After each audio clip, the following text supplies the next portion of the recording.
morning, ladies and gentlemen, and welcome to Today in LA with Mike Amos. I'm Forrest Lee, and this is Bill Rice. And hope you have a great day today. Today is Wednesday, April the 7th, and some good news is the opening day of baseball and softball at the Troy Parks and Rec started Monday night at Franklin Field and at the Sportsplex. And where did you play your Little League Baseball?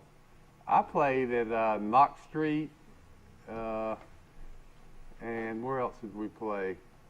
It's mostly, there were two fields at Knox Street that I guess are going to become the Boys and Girls Clubs. Well, I think that's on the horizon, but when I played at Goshen, they started it back, and we played on the football field. We played right at the 50-yard line, and home plate was on the 50-yard line, hitting it the other way, and it was like ages 8 through 12. Well, I caught for a big old boy named Larry Farmer and Stephen Key, and I was like 8 years old, and they were like 11 and 12, and my hand would be black and blue. God. I didn't have a mitt, and I can remember getting hit by a baseball in the side, and I was a little bitty fella compared to those guys, and my mother, Bonnie Lee, jumped out of the stands, and she cleared. There was a barbed wire fence about this high off the ground, and I looked at the corner of my eye because I was still in the dirt, and my mother hurdled that fence to check on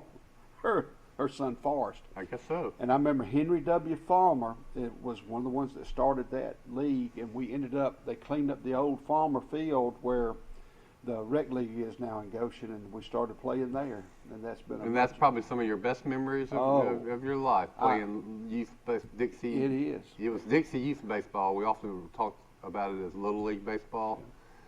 But yeah, special time. Man, I can remember when there was a game that was rained out. That was just such a sad event. It ruined your day. It did. Or if we had to go to see Aunt Helen and Uncle Billy in Huxford, we're gonna go see them. Talking about heartbreak if you couldn't make your baseball game.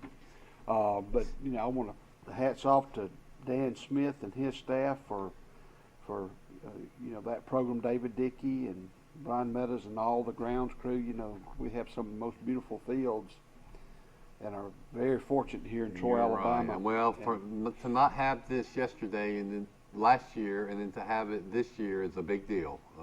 It shows things are getting back to normal, and it's not just little boys that play ball now. You have just as many little girls, and so good luck to all of you. Watch the ball. And there's a lot of pictures. Don't turn your head when you're trying to get that grounder like I used to do sometimes. And I recommend everybody to go buy the subscription to the Troy Messenger online, and you can look up daily all the photos, the news stories of the day, because I think they publish the paper on Wednesday and they publish it for the weekend. Yeah, here is this morning's. We've got a story, a whopper of a fish sale. Yeah. But the reason I'm showing this is inside today's Messenger is their Progress 2021 magazine. It looks like a really nice magazine. I just picked it up.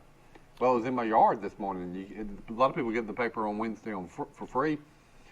And I wrote a story about the hospital and what's going on out there that's in this magazine.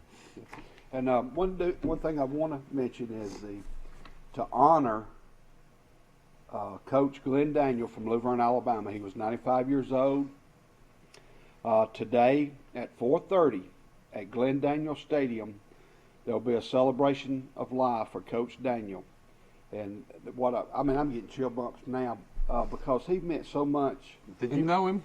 I did. I have met him. I coached two of his grandsons, Daniel Porter and Daniel Enzi. And but Coach Daniel was a faithful member of the Luverne Church of Christ. He was a Sunday school teacher. He was a fabulous history teacher for Luverne High School. He was at Luverne for about 38 years.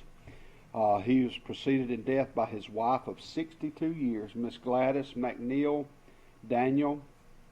He had a son, Sidney Glenn Daniel Jr., who passed away in a car wreck around the July weekend one year. He was teaching at Highland Home, but he's lost his son He's preceded in death by his son, Glenn Daniel Jr., two granddaughters, Jill and Julie, a grandson-in-law, Kirk Stevens, and his parents, Sidney Albert and O.C. Horn Daniel. But he has three beautiful daughters, wonderful girls, Miss Diane Porter, Becky Enzi, and Deborah Malloy.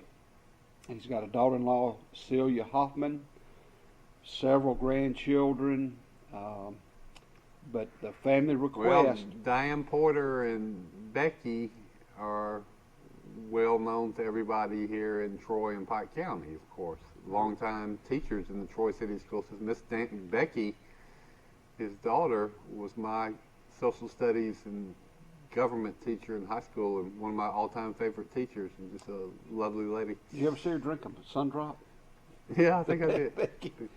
Yeah, and but Michelle Armstrong is one of his grandchildren, and of course Sydney, his great-granddaughter, and Abby are the same age. But I've seen Coach Daniel, at several events. And I mentioned earlier when I was coaching at middle school, I was a head football coach, and right after 9/11, we honored the veterans. And we got a big flag from somewhere, I forgot where. Ron Egram was in the crowd because his son, or his nephew, Jim Lambert, was playing football for me. Yeah. And so before the game, we asked all the veterans to come out on the field, and we stretched out the flag while the band played the national anthem. And I remember Coach Daniel standing by me, and Ron Egram took a picture of it, and it was in the Birmingham News. You and Coach Daniel. I would love to have a copy of that picture, but the family requests that any memorial donations be made to the Luverne Athletic Club or the Luverne Church of Christ.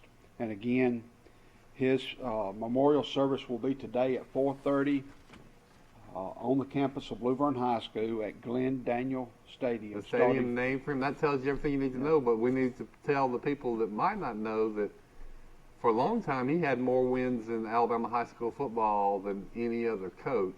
He was the first one to 300. That's right. In an era where you played maybe 10, 11 games. That's right. They didn't have many playoffs, Mm-hmm. or he played a lot.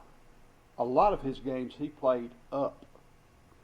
And he played he was the head higher coach from the mid to late 50s all the way through the 80s, into the 90s.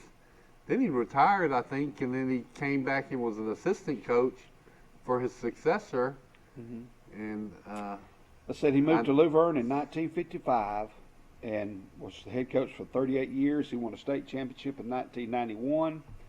And then again, he was the defensive coordinator when they won the state championship in 1977. I think that was under Butch Norman. No, it was 97. 97. And I think Butch might have been the head coach then. Yeah, that's right. Who played for Coach Daniel, who played, I think, in the Canadian Football League. I think he played for Alabama, too. He did. He did. Roll Tide. But anyway, but his legacy will live on to the end of time. That's right. And, When you've had that much influence on that many people, it sure will, of course. We're thinking about Coach Daniel.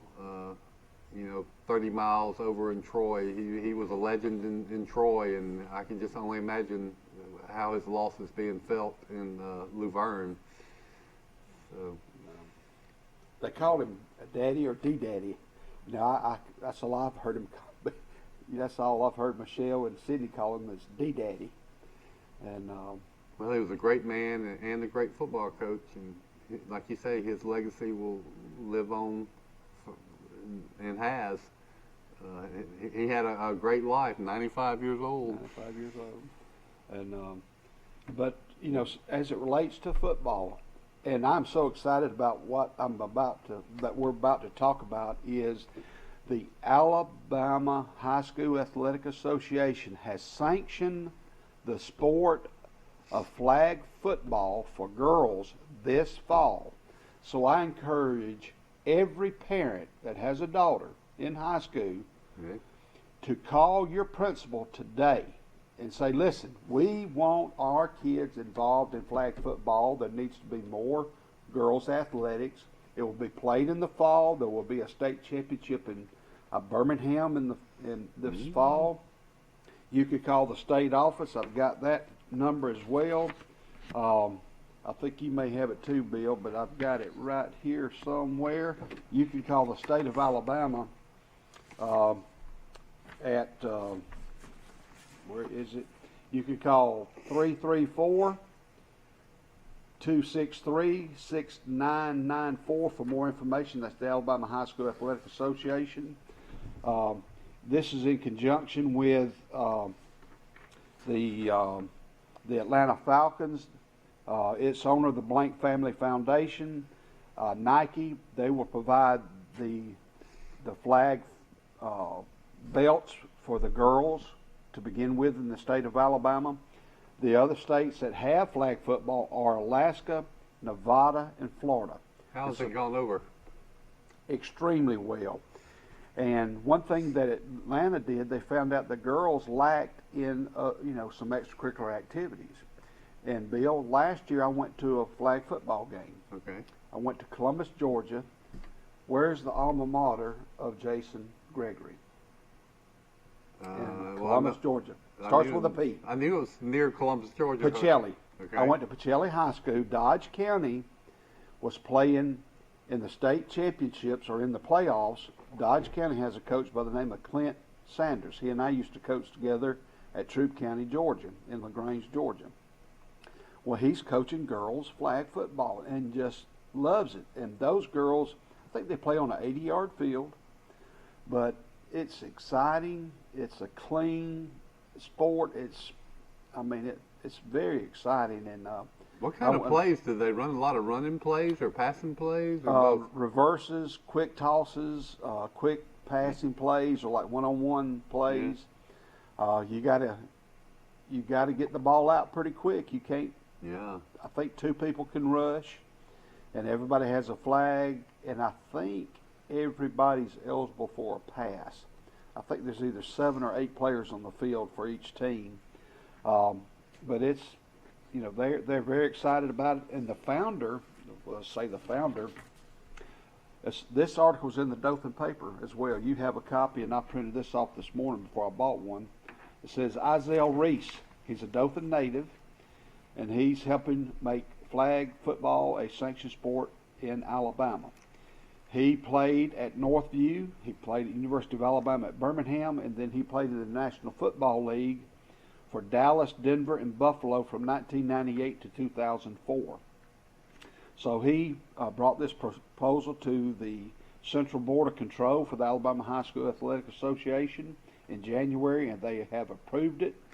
The state championships will be held in Birmingham at the Super 7 High School Football Championships this upcoming fall. All right. If you get on board today, all the local schools around here, that'll be a fabulous sport.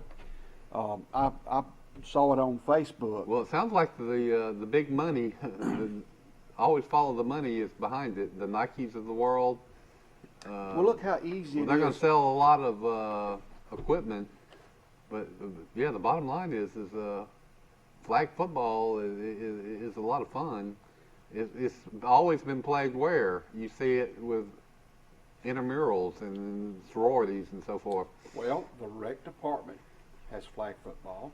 Yeah. Well, so if I'm a coach, or if I'm a principal or administrator or superintendent, and I want to incorporate flag football in my school system or my school, the first thing I'm going to do is buy several sets of flag football. I'll have my physical education teachers teach it in your class, flag football. Right. Make an emphasis on it. Include the girls. Same thing for high school. Well, go ahead and name your coach. Look for a coach within your grade levels now.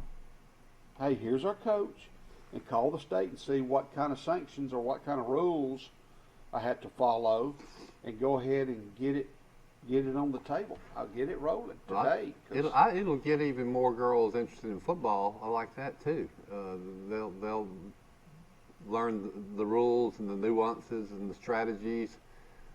So it might end up kind of helping high school and college and pro football too. It's going to inject a lot of electricity, a lot of excitement. And look at the equipment cost. Yeah. Footballs, Not much. the flags will be provided this year. You got, have shorts, T-shirts, and cleats. Mm-hmm.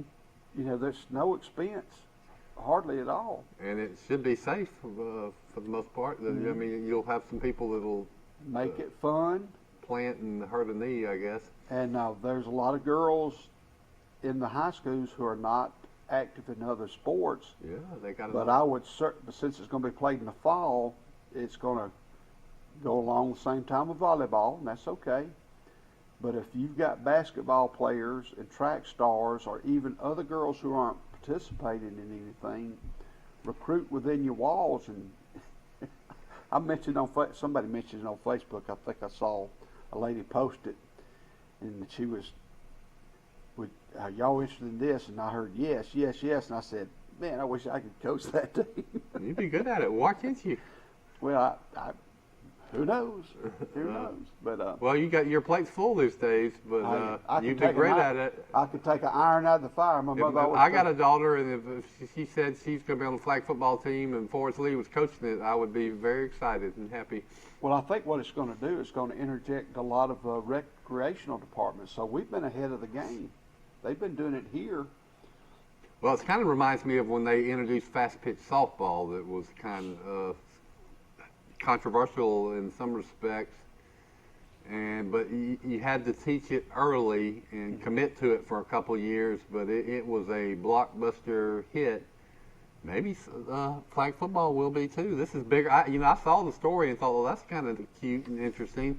But now that you talk about it, I say this is a bigger deal than I thought. Well, one of our sponsors, one of the sponsors of this show, Troy Bank and Trust Company. And there's a name just popped out in my mind. Eric Mizell passed away Nice a few guy. years ago.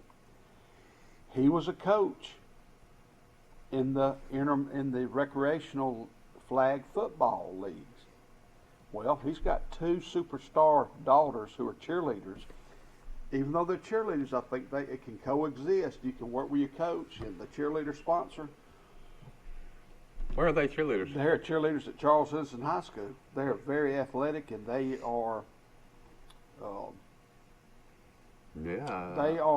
look you in the eye and stand their ground type of people. Like And my I daddy think they was. get it from Eric and I remember and Miss Eric Tiffany. as a great football player at Troy That's University. right. From Mississippi, I believe.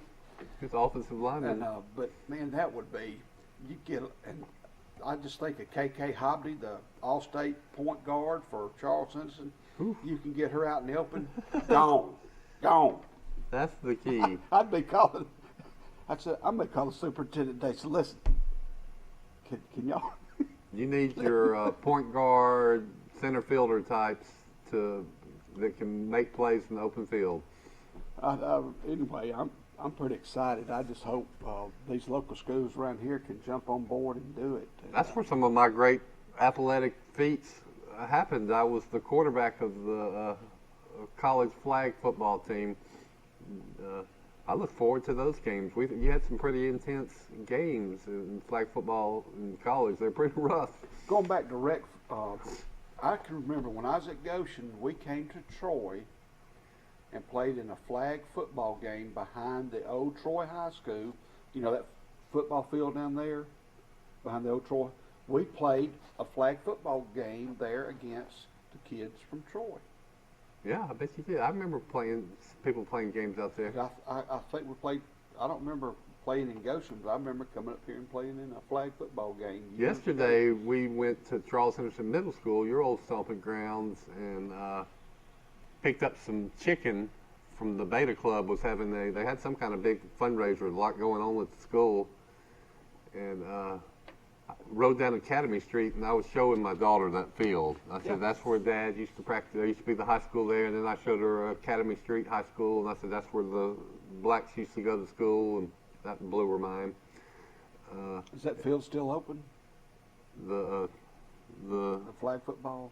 Yeah, it looked like it was. Now, that'd be a wonderful place. It could be used more. It seems to me. Well, that would be a good thought right there with the city of Troy and the schools around here, that'd be a nice facility. There's nothing there. Clean it up. It's a field. It's a field.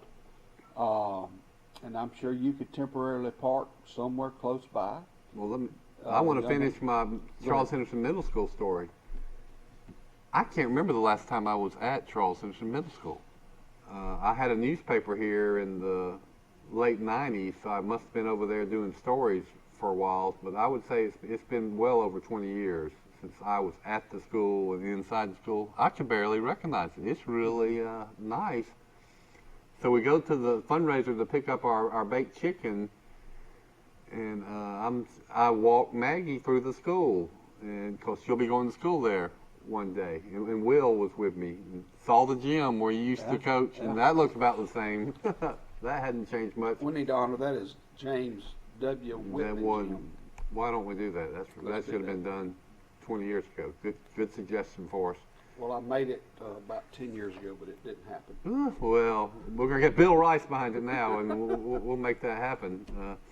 Candy, his daughter's one of my best friends. Anyway, on the hill at Charles Henderson Middle School, I look back at their football field, which now has soccer nets out there, the golf course, the tennis courts. There was just a flurry of activities. So I had some kind of big tennis event going on. The middle school football field looked better than I've ever seen it. I mean, talk about green. We're getting ready to see a lot of beautiful green grass at the Masters, but it was so spring-like. Everything was so scenic, pastoral. The school to me was impressive, and that's what we. And then this chicken was donated by Wayne Farms. Thank you, Wayne Farms. And then Hooks smoked it for them. Whoa! And it was I outstanding. wish I could have had a taste of that chicken. You get any more? Christy Ellis Drinkwater seemed to be in charge of it, and Carrie, my wife, bought us 4 little to-go plates. But it was a lot more than just giving away chicken dinners. That seemed like a lot of different groups. They had they were selling yearbooks, and for the middle school, and I thumbed through last year's yearbook, and yearbook looked really, really good. A lot better than the yearbook we had when I was a kid. Anyway, well, ladies and gentlemen, we're going to take a short break real quick. I want to thank Premier Chrysler Dodge Jeep Ram of Troy, Alabama, and Jason Gregory, and Nobody Beats Their Deal. Nobody. They have a new commercial out starring a guy that looks like Barney Fife. It's kind of neat. I want to thank, of course, Troy Bank and Trust Company. They have 14 locations. The Witherington Group, Burge Drugs, and Southeast Alabama Gas District, the Pike Tree Service, and we'll be back in just a few minutes on today. Hi, Sandy. I'm right here. Come on in. Daddy, I'm right here. Oh, Miss Mary, I'm right here. I'm right here. Since 1969, we've been right here because at Troy Regional Medical Center, we take these words to heart. I'm right here. Thank you. Remarkable people, remarkable care. Trojan Auto Parts of Troy, home of Napa Know-How. Stop by and see owners Mike and Melissa Kilcrease and their Napa Know-How team with over 100 years of combined experience. We're the only locally owned parts store in Pike County, and we're fully stocked and ready to serve you. We pride ourselves on being your go-to parts store, not only for the simple items, but we specialize in those hard-to-find items as well. Trojan Auto Parts, the right part at the right price at the right time. Napa, a name you've trusted here in Troy since 1945. Starting April 1st, all your local county and school board meetings will be moving to BBTV Channel 17. Catch Pike County Commission, Troy City Council, and school board meetings live on Facebook, YouTube, and BBTV, brought to you by Troy Cable. Troy Cable Security Wi-Fi doorbell camera allows you to answer the door from your smartphone when you are at home, at work, or on the go. When a visitor presses the button, Troy Cable Security sends a live video feed to your smartphone so you can see, hear, and speak to the person at your door. With the doorbell camera, you can have your porch light turn on automatically when it detects motion at night to create the appearance that someone is at home. You can view video clips so you can always know who stopped by when you are out. Troy Cable Security. You love them, protect them. Nervous wreck. Welcome back, ladies and gentlemen, to today's show. Today is Wednesday, April the 7th, and we were talking about flag football coming to the state of Alabama. And Bill, last night, the Troy University men fell in a heartbreaker to Samford. At the top of the ninth, Caleb Bartolero, he tied the game up with a home run. He had 2 strikes on him, tied it up to 3-3, but they lost in the bottom of the ninth. So our record drops to 13-14. We're 2-4 in the Sun Belt Conference. Samford is 18-11, and they're 8-1 in their conference. But we will host. The weather sounds like it might be rough or wet this weekend. When I was coming to work this morning or to the studio, saw where we may have a lot of rain coming. But we host Texas State this weekend in a 3-game series at 6 o'clock. And Logan Kearney hit his 11th home run yesterday. That leads the Sun Belt Conference. Lance Johnson made his 107th appearance of his career. That's the 3rd most of all NCAA baseball players across all divisions. What? Lance Johnson. He has played in more games than all but 3 players in college baseball? NCAA baseball history. He's played in 107 games. I wonder why he's played in so many. He must have started his very first game and played every game. And I wonder if he's been playing now 5 years, or he played next year. Yeah, he probably. But Drew Frederick extended his career-long on-base streak to 36 games, dating back to last season. So he's been on base for 36 straight games. Drew Frederick.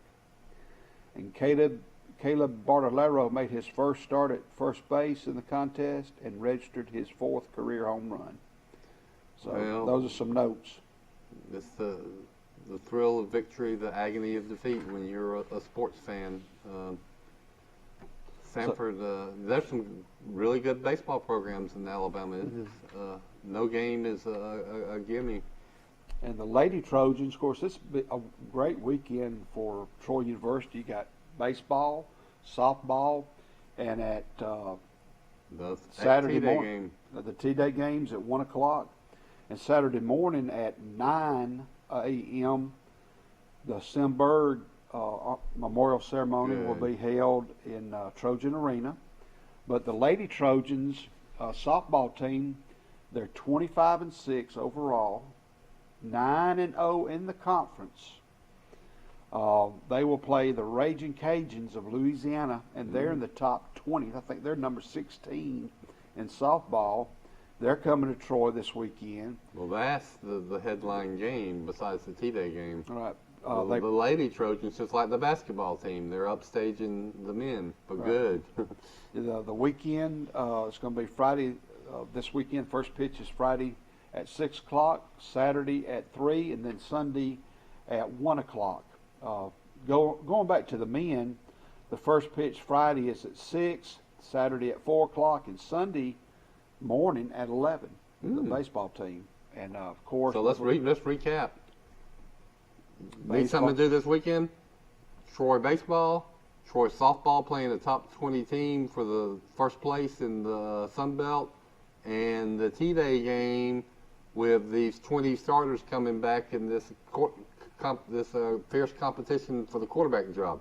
And of course, Simberg's ceremony, and at 9 o'clock in Trojan Arena, and Bill's battling allergies. What do you do when you're on TV and you suddenly got to sneeze? I don't know any way to stop it. Anyway, it must be the pollen and all the allergies, but this has come over me suddenly. But of course, some other, we've mentioned it before, but the Sun Belt baseball tournament is going to be at Riverwalk Stadium the end of May, the 25th through the 30th, and the softball championships for the Sun Belt will be right across the street at Troy University May the 12th through the 15th, and that's like right at a month away. How are they going to play all those games at one field? They just back to back to back. You know, I don't know how they do it. I guess maybe I don't know if it's it must be single I bet elimination. they must start I'm not playing sure. in the morning. Yeah. And anyway, you want to talk about Baylor basketball? Well, you know, not too long. You think anybody watched it? Did you watch it? I did. I watched the last part of it, the second half. I kept up with the score, and like everybody else, I thought Gonzaga would win, and boy, was I wrong. It was Baylor 86, Gonzaga 70, and they pretty much had control of the whole game. They were ahead the whole game. And I forgot the last time that happened, but as far as some stats, you know, Baylor finished 28-2. Not bad. Gonzaga finished 31-1. And I read in the paper this morning, on the back page of the paper, Baylor was rocking and rolling last year before COVID hit. Yeah, they had been like back-to-back. 18 or 20 games winning streak in a row. They were leading their conference. And we have a caller. Might be Max Howell said he might call him. Good morning. How you doing, Bill? Who is this? Will Matthews. Hey, Will. Will, how you doing? It's the Masters. Masters. Yeah, we were going to get to the Masters, but let's go ahead and say we were talking a little bit about the Baylor Bears. But congratulations, Baylor! Great season. Gonzaga almost went undefeated. You know, that's all. And who's going to remember the runner-up? It just doesn't happen, does it? So all that hard work and great season, whoop, gone. What's going on, Will? Not much. I had a call last night asking if I wanted to go to the Masters today, and I said, nope. Did you really? Not going. Oh, how many times would you say you've been? I've been 52 years in a row until last year. Hey, I didn't go last year because we didn't have fans. This year they've got a few fans, and the ticket scalpers are, you know, making money off the tickets like you wouldn't believe. Hey, what's the weather supposed to be like this weekend in Augusta? It's going to rain every day, Thursday on. Wow. No. You reckon they'll have to delay it? No, well, there'll be delays during the round, but, you know, when these scattered thunderstorms, one comes in, they'll stop play for a little bit. And, you know, if it rains, they'll play in the rain. Thunderstorms, they won't play in that. Well, based upon that, will that change the Favorites? the favorites? I don't know. I've got a feeling these foreigners play in a lot worse weather than the Americans used to, so I think we may have a foreign winter this year. Interesting. Well, Well, nobody knows more about golf than Will Matthews. Yeah. Who would be those then? I mean, who? You know, I would say you got Sergio, you got Ron, McElroy. You know, you've got several foreign players that are capable. And but there were 2,000 reasons I didn't go to Augusta this morning. Oh, I got you. I could have, but you know, I can't see people paying that kind of money to go see a practice round. Wow. Oh, so are they're letting some people watch practice rounds? Oh yeah, they're probably letting 3,000 or 4,000 people in. Well, I'm looking in the newspaper, the Dothan paper. It looks like the azaleas might be in bloom this week, which hadn't happened in a long time, has it, Will? No, they always have them blooming in April. Well, I mean, with this global warming, you know, I say that facetiously. The last couple tournaments I've watched, you know, you can see a little, but the flowers had pretty much already peaked and bloomed and were fading by the time the tournament got here. Well, what they do over there, they put ice on the plant to keep them from blooming until that week. They've got it figured out how to do it, how to make it work, and they've got watering systems. See, they can cool the plants with watering systems and turn them on, you know, during the week, and then turn them off like a week or two before to make them peak. Wow. So they're always they've got everything covered over there. It's beautiful. Well, I'm looking forward to it. I was on another topic.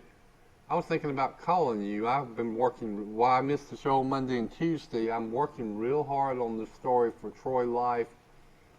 That is a retrospective look back at the Galt Youngblood saga, and it involves your town, Will. You know, Dr. Eugene Galt robbed a bank in Ozark, and it went bad in a hurry, and he killed 2 people in Commercial Bank in Ozark. And I'm sure you remember that well, don't you? Or were you in town then? Well, I was 4 years old, Bill, and there was a guy that owned a laundry here. His name was Bozo Logan. Yeah, he's in my story. And Bozo saved my daddy's life that morning. Tell me. My daddy was going, and everybody in Ozark knows this story, but my daddy was doing title work for the Commercial Bank, which is the bank that got robbed. And, you know, back in those days, you didn't drive around, you walked around. Mm-hmm. So Daddy was walking down to the Commercial Bank to deliver the paperwork to Mr. Landers there at the bank, who was the president of the bank. And he walked down there and he ran into Bozo outside the bank when the shooting started. And my dad has told me this several times before he died. My dad's been dead 19 years. But the guy goes in there and he thought Mr. Landers had tripped the alarm, which he hadn't. But he killed Mr. Landers and he killed the Jackson boy. They were the only 2 men that worked in the bank. Well, it was actually the executive vice president he killed. His name was Fred Flowers. Fred Flowers. I'm sorry, not Landers. Fred Flowers. So Fred Flowers and the Jackson boy were in the. I'm sorry, I said that wrong. I got the names mixed up. That's okay. Fred Flowers. Anyway, he was killed. He was 55, and David Jackson had graduated from Carroll High School in 1959. He was 20 years old, a teller, and had been working there 2 or 3 weeks when this terrible event happened. And he's Ronnie Jackson's brother. And Ronnie was the school superintendent for Dale County. He's retired now for several years. He was the county school board chairman. Wow. Elected school board chairman. I had taught for years in Dale County schools. And a great guy. You probably need to talk to him. He'd tell you. Well, it's too late. I've already had sent my story in. I was looking for your phone number, but. Well, Bozo Logan saved my daddy's life because if he hadn't stopped him to talk on the street, my daddy would have walked in that bank and got killed. Well, he would have been there right. Anyway, Bozo chased the guy all over southeast Alabama. Yeah, yep. And he chased him to Clio. He killed the police chief of Clio. No, he didn't kill him. I've done so much research.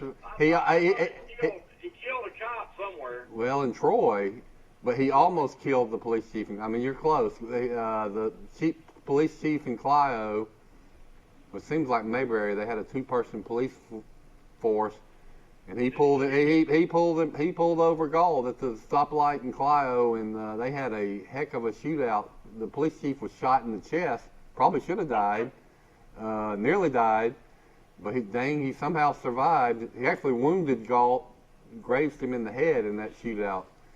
But yeah, this Mr. Logan, he tried. According to my research, he tried to stop him 2 times. Pulled his car in front of him. This is Galt fleeing Ozark when this bank robbery went so terribly wrong, and then chased him towards Ayrton and Clio, and at some point he lost him. But he was a real Samaritan. But the man did kill a police officer at some point. Yes, he killed. That's why I'm writing the story. He killed Officer Hayden Youngblood in Troy. Is where they got him. Will. In a cemetery just outside of town, but at a country grocery store on the intersection of the Banks Highway and Needmore Road. He went in. Well, he pulled behind the store. Officer Youngblood by that time had been following him with some 3 guys from Clio. Officer Youngblood went in the store, warned the operator of the store, Miss Brantley, and there was a Petrie Wholesale salesman there. You know, you got a bank robber right behind you. You got a shotgun. And while they were having this commotion and she was trying to get him a rifle, she didn't have a shotgun, Galt circled back and they shot Officer Youngblood through the door in the heart. Wow.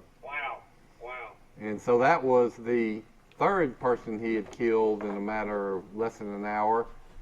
And he almost, like I mentioned, he almost killed the Clio police chief. So you talk about a trail of blood, folks.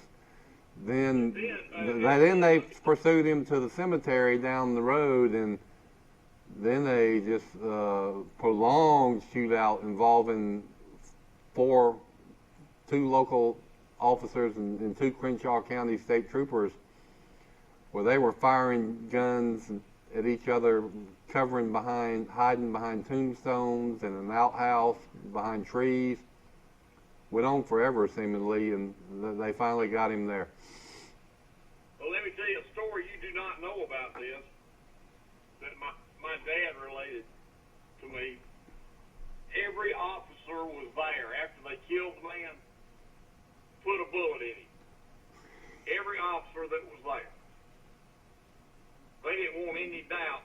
They all did it, you know, in case that somebody got pinned for they should have brought him in alive or whatever. But back in those days, if you killed a police officer, there was an unwritten rule: you don't bring the man in alive if he kills a cop. That was back in those days, you know. But the FBI had a guy named Clarence Slaughter, and he was in Dothan. Now he's passed away. He was a very nice man and good friends with my dad. But Clarence Slaughter picked up Bozo in Ozark and took him to Montgomery to identify the body, you know, as the guy. And Bozo told my daddy Clarence Slaughter had 120 miles an hour going up the road between Ozark and Montgomery. Well, He'd never been in a car. Well, he probably went to Troy because they took his body to McGee Funeral Home here in Troy. Wow. You know, and then there's an amazing postscript to this story. Read all about it in the upcoming Troy Life magazine. I worked really hard on the research on this story. Yeah. This Galt, a chiropractor from Prattville, 43 years old, they quickly learned he had robbed a bank in Auburn. That's right. On New Year's Eve, 1960, December 31st, 1960. So that was 17 months before the Ozark attempted bank robbery. Right. You know, he got away with $29,200 in cash. Now you think about that. This is getting ready to be January 1st, 1961. I went to my inflation calculator and said, okay, what's $29,000 in 1961 in today's dollars? 250. It's the equivalent of $257,000.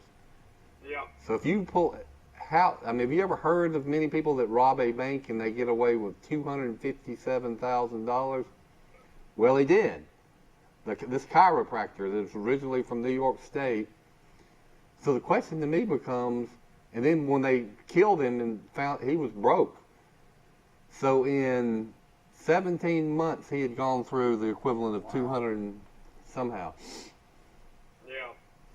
You just wonder if it was greed or if it was just, you know, something else going on. Well, yeah, that you're right. And there's going to be a part 2 to this story, and I'm going to try to get into some of the theories of what. And Bill, I do understand that the guy had plans for robbing other banks. Yeah. He'd been like going around. You're right. Yeah, the people saw him scouting out F&M Bank in Troy. Has there been a book written about this? You could, Forrest. I guess now I could probably write it now. I'm going to tell you how I got all this research. Go. There's a site called newspapers.com, and you can you pay $70 every 6 months, but you can get archived newspaper footage from just about every newspaper in the country, including the Troy Messenger, the Southern Star and Ozark, the Dothan Eagle, the Alabama Journal. it's the microfilm. It's pictures of the pages, so you can't copy and paste. And so research that would have taken me weeks, if not months, going to all these libraries and to look at the old bound volumes, I did it from my computer and just, and so I ended up reading more than a dozen newspapers. As it relates to And, over starting the day after and going about a week forward, going up and reading stories about it in his New York and his hometown. And one thing you learn is that the journalists don't always get it right, their facts right. This is a breaking, fluid story. And so you got to kind of piece it through and see whose version is more credible. Lots of facts are reported differently. Like here's in the Galt chase, which Will referenced. He was chased a little bit from Ozark to Clio and then to Troy. But a common story, it's in my dad's history book, is that after the shootout in Clio, which almost killed Chief Roberts, that 3 men in Clio jumped into Chief Roberts' car, commandeered his car, and then chased Galt through Brundage and Banks and Troy in the police cruiser. Because he was injured. He was injured. It's amazing he survived. And the bullet went through his chest, punctured the lung, and he never fell down. He walked to the doctor's office, and his wife saw the whole thing from 25 feet away. She was the closest eyewitness to the shootout.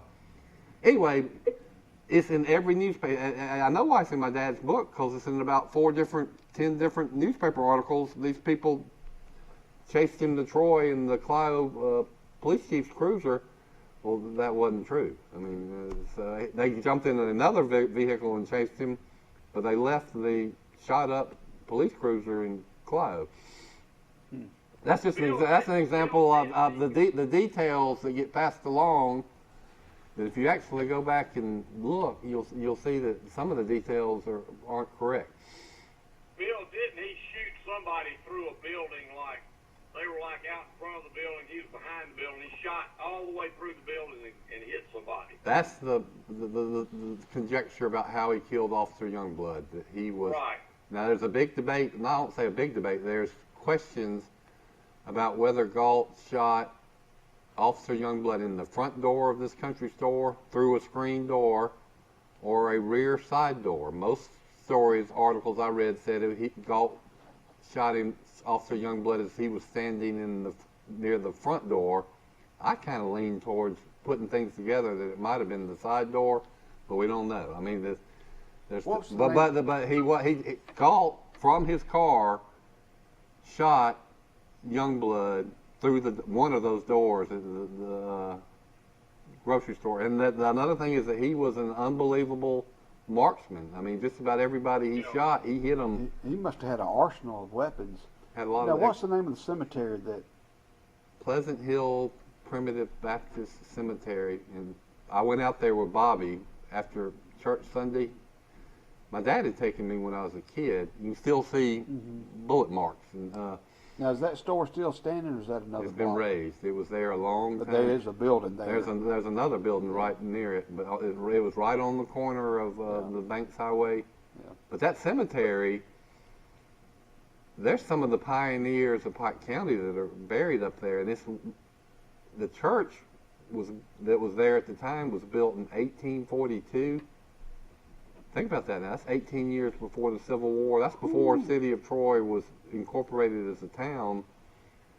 And it's up on a bluff, and it's called Pleasant Hill Baptist Church and Cemetery, and it is really pleasant. The view is one of the prettiest I can see in Pike County from up on that bluff. Are there cedar trees on it?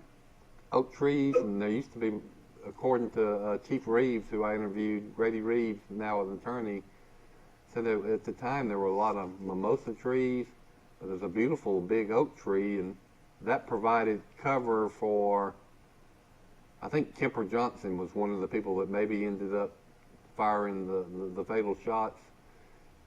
But that was, I mean, so there was trees, wood being splintered, tombstones being hit. There was an outhouse back there, and they shot up the outhouse. Galt tried to hide in the outhouse for a while. It was something. Bill, was Bozo's name James? Was that his real name? Yeah, I think so. Yeah, James Logan. All right. And he owned a dry cleaner business, per my research. And now his daughter still does. And he's got a son that's got they do work on cars and you know, that type thing downtown, and they do a lot of things. It's Logan's All Pro downtown in Ozark. You know what? They call him Little Bozo. So it's been Bozo and Little Bozo for years. Nobody knew his real name. Well, I didn't mean to take up everybody's time, but I think all the old timers will have remembered this story. It was national news. I mean, every newspaper in the country had stories on it. It was on the TV, the radio. He was a hero. I mean, he really was. Well, you know, Officer Youngblood, 37, had 3 children. Tommy, his son, still lives here today. So he left behind 3 children and a widow, young children. Then Fred Flowers had 4 children. This young David Jackson, who looked like a really handsome fellow from the picture I saw, and they said he was a great student and athlete at Carroll High School. That's right. He must have got married right out of high school because he had a widow and an 18-month-old son. Yeah. So you think of the carnage this guy left behind, this crazy, shy, mild-mannered chiropractor left in his wake. But that Troy Life will be coming out in about a week. It's a long story, and I break it up into subheadlines, and I hope everybody reads it and enjoys it. Yeah, that was a tragic day in Ozark. Of course, I was maybe 5 years old or something like that. You know, I don't remember it, but you've heard about it, haven't you? My dad would always talk about it, and he'd say, "Son, you don't know how close I came to getting killed." God, look, I mean, he might have been, because if anybody was in there once, that's the thing about it. He had left a note before he robbed the Auburn Bank, little notes on how to rob a bank, 13 notes on how to rob a bank. They found it later. Right. And one of them is don't let them take, don't give up, or don't let them take you. I mean, he was not going to be taken alive.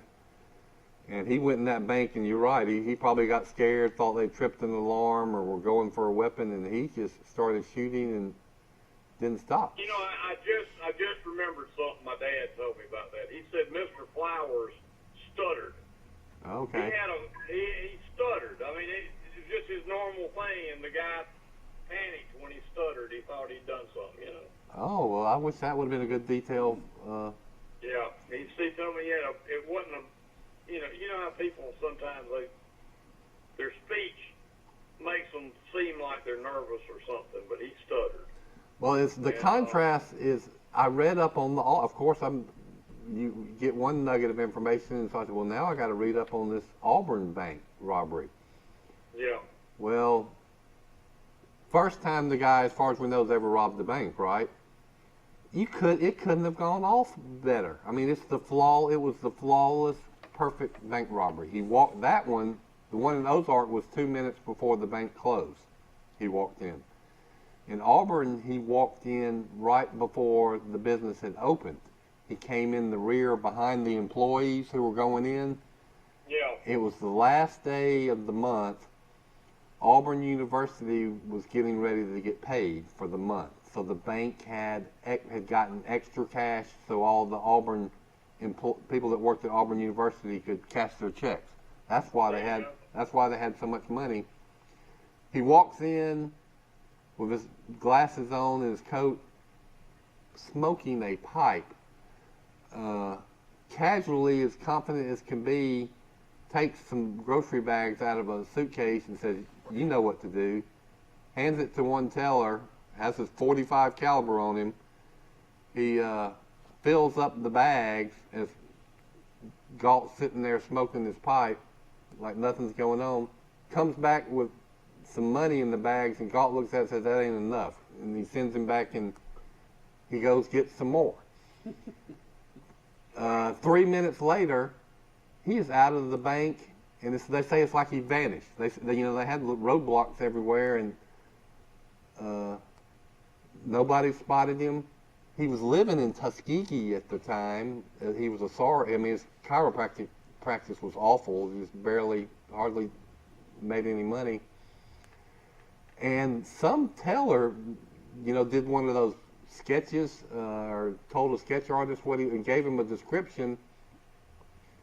And dang, you look at that picture, the sketch that person wrote, it was pretty dang close to what he would look like. I've got a fraternity brother. So my question is, how did, somebody that was living in Tuskegee, which is 30 miles away, avoid detection for 17 months? And he was making cash deposits in banks all over everywhere, and probably bought that Cadillac that he used in the robbery in Ozark. There's like one sketch artist in Alabama who's employed with the law enforcement agency. His name's Craig Shook, but he's a graduate of Troy University, and he can go to a location of a victim and with his books, and he can describe and he can draw. How do you do that? Yeah. He's gifted. Usually when you see those, there is a pretty good resemblance to the person they're looking for. Bill, let me tell you a little history about Dale County. There have been 3 bank robberies in Dale County in my lifetime. The one you're talking about, Commercial Bank. Commercial Bank also had a branch at one time next door to Hardee's out on the 4-lane. Mm-hmm. It got robbed, and the guy that did it called the school with a bomb threat, so all the police went to the school. Go ahead. And he robbed the bank. Well, he got caught, they had cameras and all that. Hold on, we got a call. We'll put you on hold. We'll be right back.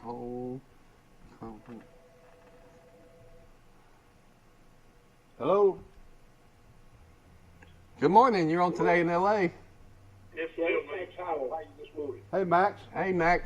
Got Will Matthews on the phone with you. Of course, got Max Howell calling from Mississippi, and Will's calling from either Ozark or Dothan. You got Forrest and Bill with you this morning. Yeah, I'm at my Ozark office already. Yeah. I bet Max was in Ozark when that bank got robbed. Did you remember the Galt bank robbery in Ozark and Chase, Max?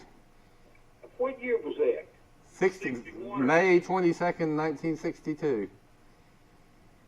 No, I just finished Troy at that time. I think I came to Ozark in 63. Okay. Anyway, Bill, what I was going to tell you about the other bank robbery, you're talking about a lot of money in the bank. The commercial bank had the Bank of Ozark at the time, now it's Wells Fargo, I think now. Anyway, it had a branch out by Wallace Community College. And they always paid their employees in cash for Christmas. Uh-huh. And whoever knew that robbed the bank, there was like $300,000 in cash for all the employees. They were going to pay them in cash, so they had the money on the premises. And these 2 guys and 2 women came in there with machine guns and robbed the place. Oh gosh! They wound up catching them in Louisiana, and the FBI called them, and they had already spent like 90% of it by the time they called them. Mm-hmm. It's so rare to get away with a bank robbery. I mean, usually they catch them the same day, but within a week or so. That's what's fascinating about this Galt story is it was 17 months later, and they would have probably never called him if he was broke and needed money, so we had to rob another. I guess he said, I did this first one fine, I'll do another one. Y'all, we're going to go to commercial break real quick. We want to thank Noble Manor. We're going to thank the Brundage Country Club, Green Hills Funeral Home, Wally Sanders Trucking, and we'll be back in just a minute with Today in L.A. Troy Cable Security Wi-Fi doorbell camera allows you to answer the door from your smartphone when you are at home, at work, or on the go. When a visitor presses the button, Troy Cable Security sends a live video feed to your smartphone so you can see, hear, and speak to the person at your door. With the doorbell camera, you can have your porch light turn on automatically when it detects motion at night to create the appearance that someone is at home. You can view video clips so you can always know who stopped by when you are out. Troy Cable Security. You love them, protect them.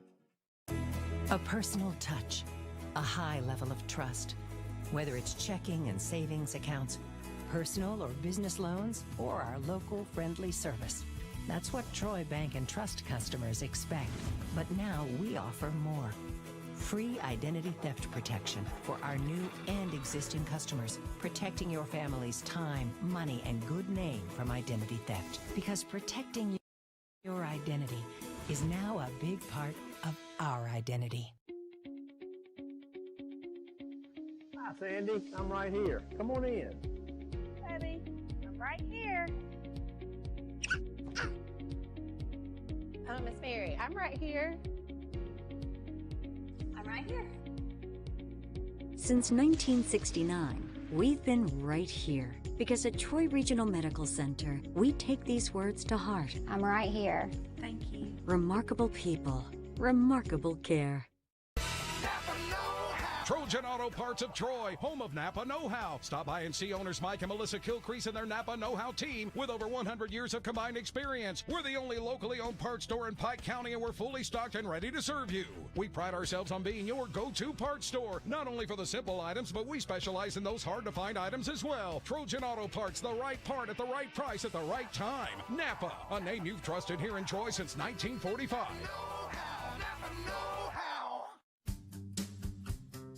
This is Barney at Premier Chrysler Dodge Jeep and Ram, and I'm here to nip this sale in the bud. Hello, folks. This is Greg Anthony, sales manager at Premier Chrysler Dodge Jeep Ram in Troy, Alabama, offering discounts up to $15,000. Let's nip that.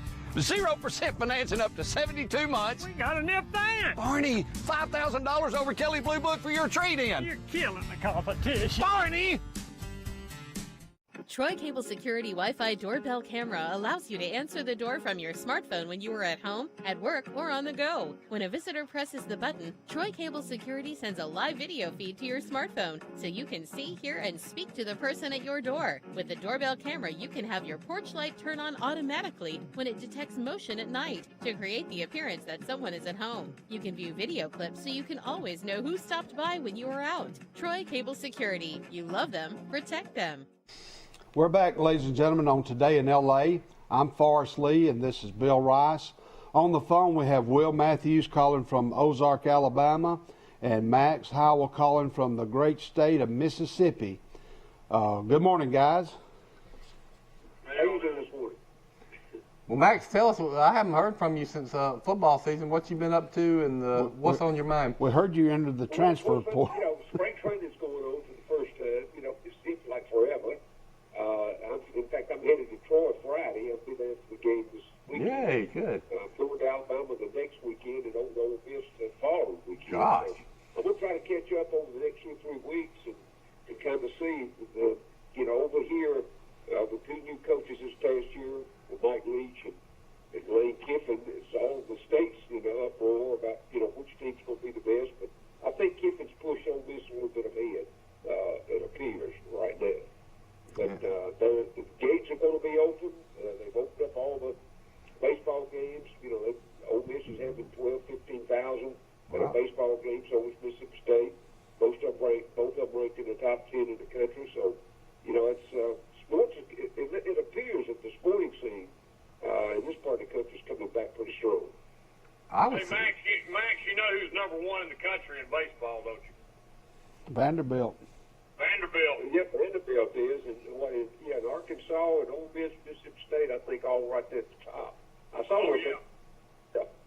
Yeah, well, you know, SEC's become in the spring. They are the baseball conference in the country. I saw some footage of one of the Texas Rangers games. It was full house. No. I mean, it looked like sold out stadium like you would have seen 2 years ago, but better than you would have seen 2 years ago because it's kind of rare to see a sold-out Major League Baseball stadium. I think 40,000 showed up for that one. And I can. Bill, I want to tell y'all, I have not told y'all about this, but a couple of weeks ago, I was in Auburn. The Vanderbilt golf coach called me up and said, "We're playing in a tournament in Auburn. I want to take you to lunch, while the boys are playing." I said, "Sure." So I go up there for the tournament, and we had lunch, and so I'm walking around watching, and it's Auburn's tournament. And I asked him, I said, "What in the world are you doing playing in Auburn's tournament?" He said, "Well, the way it works in golf, if you're in a field with other top line teams, that helps your rating, nationally. You get points for, where you play and all that." So anyway, I'm watching a couple of Auburn kids play, and there's a guy standing there by himself, And I looked over there, it was Brian Harsin. So I walked over there, and I said, "Coach, how does it feel to be the only person out here nobody knows who the hell you are?" He laughed. He said, "Yeah, I know. You're right. How'd you know where?" I said, "Well, I follow football a little bit, and not Auburn, but the other team in the state." And so anyway, we got talking about it, and I said, "You know what? I will always remember you from that Statue of Liberty play in Arizona against Oklahoma." I remember that. That was the most shocking play I've ever seen in a college football game. I wonder if he called that. If he called that play, he was a young assistant, wasn't he? Offensive assistant. He was the offensive coordinator. He called that play. Amazing. Yeah. Hey. Yeah, go ahead, Max. No, I was just gonna say, you didn't run into my good friend Mike Whippen up there, did you? I did not see Mike, and Mike's retired up there, and I did not see. Well, you do. Will, you do know who coached him and told him everything he knows. Oh, I don't believe that now. I was a golf coach at Troy when he played. Well, Cecil Skinner was my golf coach at Carroll High, so it wasn't that day. Well, that's where me and Cecil. Cecil's probably watching today. Well, tell us more about that, Max. What did you do as golf coach? Just turn on the lights and go out there and say, "Go practice"? I just finished my master's degree, and they hired me to teach that summer. And of course, Billy Atkins came in, and I jumped on the football staff immediately. Of course, the budget was zero. I took $1,000 a year cut to come from Bayhigh and Panama City to Troy. So, and didn't tell my wife about that either, by the way. So, anyway, we didn't have the money. So they assigned me to, I coach football, wrestling, and golf. But they put me in as far as recruitment. I recruited for the whole athletic department. So the recruitment of golf, I'd get in the spring when the kids were all out playing. I'd go to the tournaments on the weekend, and I picked me out. I guess 8 or 10 guys that we had. We gave them in those days. They were not full scholarships. Whatever we could get them for. Some we didn't give anything to, and I never will forget. There was 2 or 3 guys on that team that were really good golfers, and I just gave them a dozen golf balls, show them what a golf course was, and told them I'd be there with the bus on Friday morning to go to the next tournament, and that was about my extent of golf. But we had a pretty good golf team. I think even to this day, these golfers, they've got their own coaches and instructors, I guess the coach just provides the discipline and the structure and gets them to the tournament, like you said. Yeah. And get them to the tournament. Golf is a tournament. Of course, we all know golf is the most individual sport played as a team of any other sport out there. Yeah. I'll tell you something about Mike Griffin. The first time I ever met him, I was playing in the Montgomery Country Club Invitational, which back in those days was the tournament in Alabama. Okay. And I was maybe 17 years old. I was still in high school. And Mike Griffin and I played the last round together. I ended up coming in third in the tournament, and he won the tournament by about 10 strokes. God. I mean, he just ran away with the tournament. Well, anyway, he said, "Will, I want you to come play for me at Troy." And I said, "Well, I'll think about it, whatever." And he recruited me to go to Troy. Well, Troy had the best golf team in the United States for a small college. Yeah. They were not, Right. they were not Division I. They were, and so anyway, I got offers to every SEC team except Auburn, and that's where I wanted to go. So I ended up going to Vandy. So I went to Vandy, and Troy, the year when I went to Vandy, Troy won the I guess it was the NAIA or Division II. Division II. That was Division II. They won the national championship, and they never got to play against any of the big schools. Well, Vanderbilt had a tournament every year. I got my coach, I said, look, invite Troy to come play. Well, they're not I just invite them to play. I mean, they won the tournament by 20 points. I mean, it was, and if they would have been allowed to play in the NCAA tournament, they could have won the national championship because they were that good. Yeah, you're right. Well, good And, point. Well, it was all about recruiting. I'm gonna tell you. Oh yeah. That's what we. Well, how did we get Mike Griffin to come to Troy? That was super important. Yeah, Mike did a great job at Troy. He did a great job at Auburn. He did. He was there at Auburn 25 years. Where did Mike Griffin grow up? It was a little town, wasn't it? You know where he was? I'm thinking Mike might have already been in school there. Okay. When I got there in, let's see, 65, I think. He might have already been in school at that particular time. I think he grew up in some small town, maybe in Alabama, maybe Georgia. I'm looking it up. Nice man. I interviewed him for my Griff McCrary story, and I remember him when I came to Troy in the late 70s, and that's when he had that golf program. He either won the national championship or finished in the top 3. Just about every year. He's probably been retired 10 years. Well, it says he played as Troy's #1 golfer in 3 of his 4 years. From 68 to 69, he was the Alabama Collegiate Conference individual champion. He won more than 30 major amateur titles. I'm trying to find his hometown, but Troy won the. He was, all right, I tell you what, he was over there somewhere in East Alabama, either Lafayette or Thomasville or somewhere around there. That's where he was from. Yeah, but they won the national championship in 1976, 1977, and 1984, and were runner-up in 78, 83, and 92. That's a pretty dominant run right there, isn't it? Well, Max, you're going into the Hall of Fame. They're eventually going to have that ceremony, but you'll be the class after you is September 3rd. September 3rd. The class after you on a Friday. Our friend Colin McCrary that played on some of those teams you just mentioned for us. That's right. He never won a national championship, but I think they were runners-up a couple of times. Let's see. I go back and I was just going back then thinking about the years that all those, in my opinion, those years that those foundations were laid there. And of course, under the football thing with Billy Atkins came, absolutely laid the foundation for whatever took place. And really, I think when Earl Watson stepped down from athletic director, Billy became, they actually separated.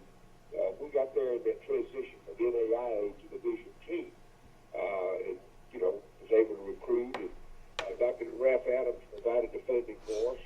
And really, to me, that's what moved the athletic department forward with Troy back in the start of it. Well, when y'all won the national championship, weren't you the Troy State Red Wave? Red Wave, yes, that was. Coach Griffin was a native of Thomasville, Alabama, and when I was in college, I can remember he married a lady from P-Rote. She was a math teacher. Really? Yeah. She was a math teacher at Troy University. But I think her hometown was... What year did he come to Troy? Let's see. Look, I'm reading his... well, at Auburn, let's see... He played in when you were there in the mid to late 60s. Right. He was our number 3 guy. He wasn't even our number 1 guy. But he was, I know he was, he was the coach of the golf team in Troy in 1976, mid-70s. So he was very young when he was the head golf coach. Yeah, but he was playing there in the 60s. Right. 36-year-old coach and veteran Griffin was the head coach at Troy State for 11 seasons from 1973 to 1984. Mm-hmm. Then he was at Auburn, and he was he stayed there 25 years. Mm-hmm. Four-time Southeastern. I graduated high school in 1974, and he came to Troy the year before, and he recruited me to come to Troy when I graduated in 74. So he was the coach at Troy when I graduated. And you could tell he was going after the best players because you were one of the best players. Yeah, and really, you know, if they had played major golf, I would have gone to Troy. I mean, it would have been a no-brainer, really, if that close. If they were, because they had a great program. Ronnie Mobley was a year ahead of me, and I've told you all about this before. We played in a high school golf match, and Cecil Skinner was my coach, and I shot a 65 at the Brundage Country Club. Cecil said, "That was a great round." I said, "Yeah, that was real good. I got beat 5 strokes." Ronnie Mobley beat me by 5 strokes. Hey, that's where I work part-time at the Brundage Country Club, and that's where I'm going after the show. Yeah. But you ought to, well, it's going to be a wet weekend, but anytime you're up here, come and play. It's the best value in public golf in Alabama. It's where all the Troy University students play now, since they don't have a 9-hole course like they had forever.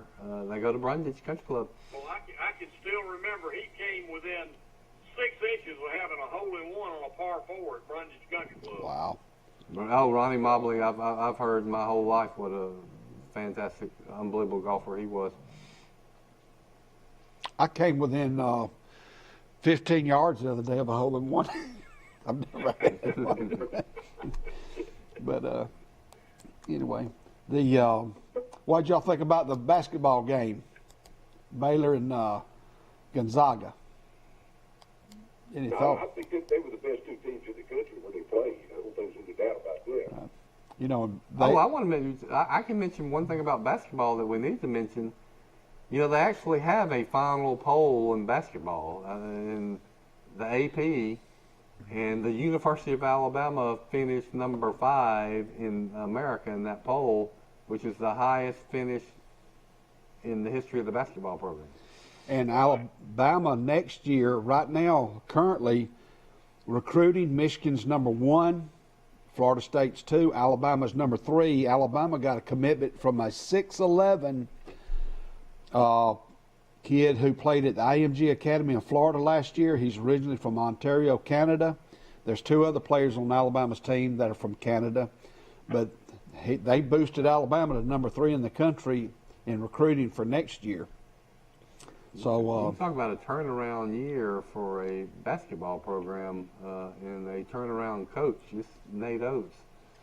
In Alabama, listen. UCLA could have been in that final game very easy. They could have been. They could have taken down Gonzaga, and Alabama should have taken down UCLA. If they could have hit free throws, Alabama would have taken down UCLA. And I guess Alabama would have been 50-50 to beat Michigan. So, you know, Alabama could have easily been in the Final Four and maybe the final game. Hey, Coach Howell, a question for you. I know this transfer stuff is a nightmare for football, but it's a tremendous migraine for collegiate basketball. And, I mean, you know, I'm just going to throw that out there and let you run with it. It's going to be interesting to see what the NCAA does after the pandemic, scare is down. It was all devised, just to kind of get them through this past season. And as things start to settle back down, they're going to have to modify that rule. They can't allow those kids just to run good. Just because one of them gets mad at somebody and jumps in the form and goes somewhere else. They've got to have a little more organization about it, a little more restriction. I think Florida. Because you think about it, guys. You go out there and recruit. You start those kids off. You start recruiting them in the 10th grade. You work them. You bring them to camp and all that. Visit campus and all that. And all of a sudden they sign and they come up there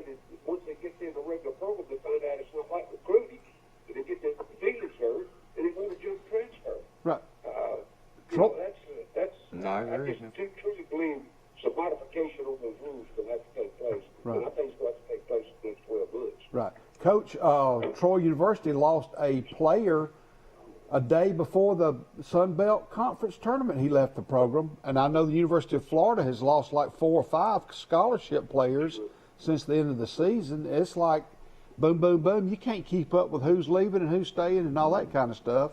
Well, Plus, I the one in football. You know how many Tennessee's have? probably 20. Probably 20. 25 kids. 20. Oh my gosh! They got another kid got in trouble a day or two ago too.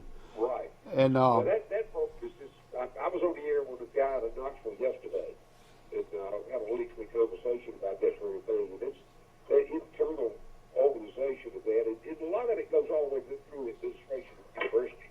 I think they've had like 3 chancellors and 4 athletic directors and 4 coaches, all that in the last 6 or 7 years. Yep. And it's a academic and administrative mess up there right there. All right, next question. Guys, I don't know if y'all are paying attention, but there were 3 or 4 players in Final Four that were SEC transfers. One guy from Kentucky was playing for UCLA, That's right. a really good player. And one guy from Alabama went somewhere, I think to Baylor, and then a guy from Florida starting for Gonzaga.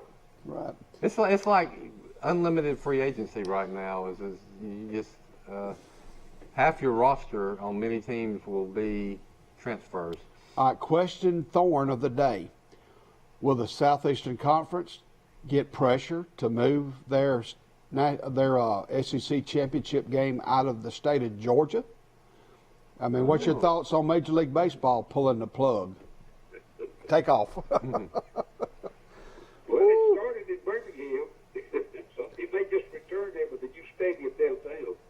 I hadn't thought about that. Yeah, if they're pulling the All-Star game, why wouldn't they pull the SEC championship game? Well, that stadium holds. I went by that stadium the other day. It's going up fast. Doesn't it hold about 45,000 though? I think 50,000, something like that. Yeah, somewhere in that range. Yeah, it's yeah, but the SEC. I don't think for the same reason that the All-Star game pulled out. I don't believe the SEC is going to pull out for that reason. Yeah, that's right. The SEC wouldn't be that politically correct. But, pressure... Incorrect. Incorrect. Well, they think they're being politically correct, but we think they're being politically incorrect. I haven't followed this story too much, but it's kind of shocking to me that you got all these people injecting politics and their agendas and views into everything, including sports. I think it's going back from what I've picked up on. I think this might blow up and backfire on some of these people. 47,000. Now we're talking about UAB's football. Yeah, it's going to be 47,000. That's pretty big. Yeah. I said it's going to be state of the art. Not a bad seat in the house. Well, I remember 3 or 4 years ago, 5 years ago, there was no UAB football program, and I remember the uproar, and I was surprised at the uproar. I said, well, where were all you UAB fans when the last 10 years, when those games were played in front of 12,000 people? Have you got a preseason pick for the finalists for the Southeastern Conference Championship on the West and on the East? A couple of favorites, Coach? Well, I don't think there's any doubt Alabama's going to be the strongest team in the conference. On the other side, I think Florida's going to take a step back probably. Emory Jones is emerging as a starting quarterback, but Dan Mullen has done a good enough job as substitution with him yet to give him enough game experience. Georgia will be back there, but, Georgia and Alabama will play, and Georgia will lose that one again. And, Kirby's a great recruiter, but he's got a communication problem with his players, and he's the assistant coaches on top of that. So I think it's going to be Alabama again in the Southeastern Conference. Who can push Alabama? Would it be A&M? People at the top is going to be Ohio State, Clemson. Max, I'm going to disagree with you. I think Texas A&M's going to win the West. Well, let me just tell you, it ain't no way, Will. Ain't no way, Will. Go back and look at the history of Texas A&M. And I know you probably have looked at some of that, but you know when the last time they won a national championship? 57, probably. 1938. That was Auburn. Oh, 1938. I Yeah. thought Coach Bryant might have won it one year. He won the Southwest Conference title. Auburn won it in 1957. Yeah, Auburn won it in 57. So I'm just saying, if that's an internal thing out there, I don't know. You know, they got as much money as anybody in the country. You know, like Big Jim Bo, 75 days. We go all through things that good. But you go back and just look. Was Kelly Wood the outstanding quarterback? He was a 4-year starter. Yeah, he was good. But when Texas was down, they couldn't recruit. They couldn't get enough kids to come and stay at Texas A&M. I mean, look at the coaches that went through at that particular time. Would It's an internal thing. I don't. I'm just thinking we've got to go out there and play this year. That's right. And I think they're going to beat us. October the And that 9th. gives them Alabama will beat you by 3 touchdowns. I'm telling you. I hope you're right. Alabama has to go to Texas A&M and Georgia. Wow. Yeah, they've got 2 tough road games. We don't go to Georgia. We'll play in the Southeastern Conference Championship game, maybe. Alabama opens up with Miami, then Mercer at Florida. Oh, that's tough. Southern Miss, Florida's not going to be easy. yeah, Mississippi at home, Texas A&M away, at Mississippi State, home versus Tennessee, home versus LSU, home versus New Mexico State, home versus Arkansas, away at Auburn.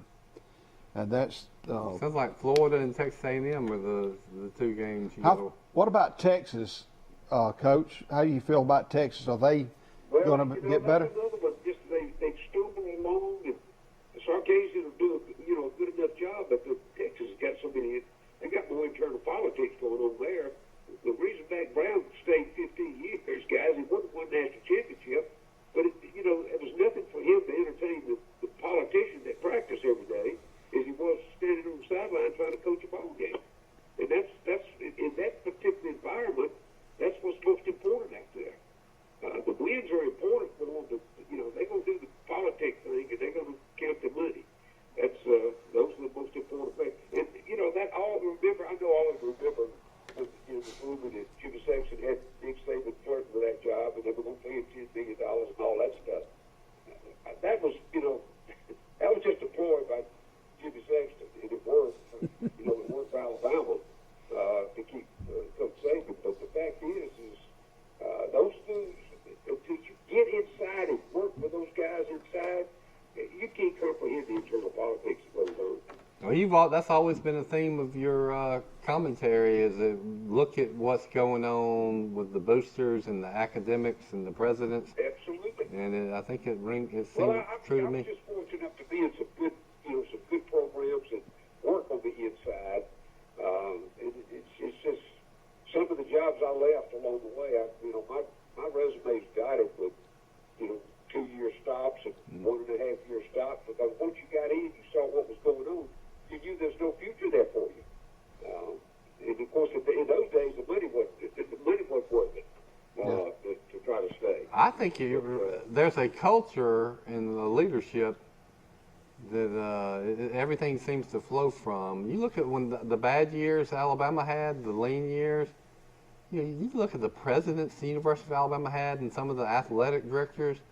They were kooks, man. I mean, they were just didn't think like other people. It's that you go back though, guys, and check it anywhere around the country. You can look at the rise and fall of Texas, the rise and fall of Oklahoma, the rise and fall of Southern Cal, Michigan. Go back and check any of those historical. It won't start on the football field. It starts in the administration. Mm-hmm. And it starts normally with the board of trustees. But I cite verbatim the example in Tennessee right now. Yes, sir. When a certain family got involved politically at the University of Tennessee, the governor was involved because his brothers and all were on the board. And, we go through all the politics that goes on. But you got to have some of that to get the money. I understand that. Well, listen. If you start letting that philosophy take over. Yes, sir. That's a death deal for a while. Well, on behalf of Mike Amos and the entire show of Today in L.A., we want to thank Max Howell for calling in, and Will Matthews, and thank y'all for calling, guys. And on behalf of Bill Rice, I'm Forrest Lee, and want to thank y'all for joining us. Our show will be replayed today at 1:30. And join us tomorrow morning bright and early at 7 o'clock for Today in L.A. with Mike Amos here on Troy Cablevision. Y'all have a great day.